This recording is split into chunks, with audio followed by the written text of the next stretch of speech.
د هغې نه به سوال دا دی چې یو سړی د جنابت په حالت کې نو دی الله یادولی شي او که نه، یعنی ذکر او اذکار کولی شي او که نه.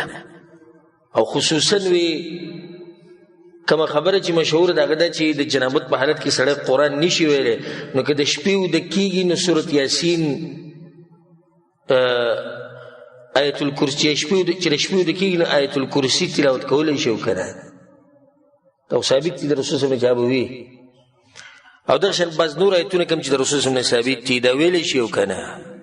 الجواب بالله التوفیق د ښکلی سوال دی، هغه ده چې د جنابت په حالت کې الله یادولی شي، ذکر او اذکار کولی شي.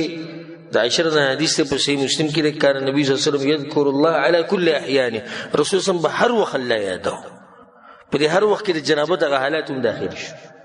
نو ذکر او اذکار دغه کولی شي، سړی جنابت په حالت کې الله یادوي ذکر کې کولی شي. مسله د دې ده چې د شپې چې د اوده کېږي دا قرآن ویلی شي او که نه. احتیاطي قول هم دا دی چې د جنابت په حالت کې قرآن مه وایه، خو د شپې چې اوده کېږي دا اوس به څه کوي نو ویلی شي آیت الکرسی، ویلی شي دغه نور آیتونه کوم چې د رسول صلی الله علیه وسلم ثابت دي. وجه څه ده دی چې د آیتونه وایي نو په دې نیت نه وایي چې زه د قرآن تلاوت کوم، په دې نیت وایي چې دا یو ذکر دی د خوب د اوده کېدو. نو دا اوس په قرآن کې نه شو، دا په څه کې داخل شو؟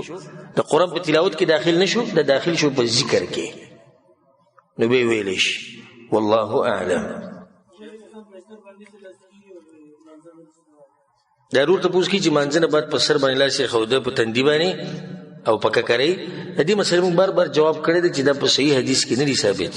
د رسول صلی الله علیه وسلم ثابت دی چې هغه به ذکر وي، تکبیر به وي، استغفر الله اللهم انت السلام الی اخره، مشهور ذکر به وي.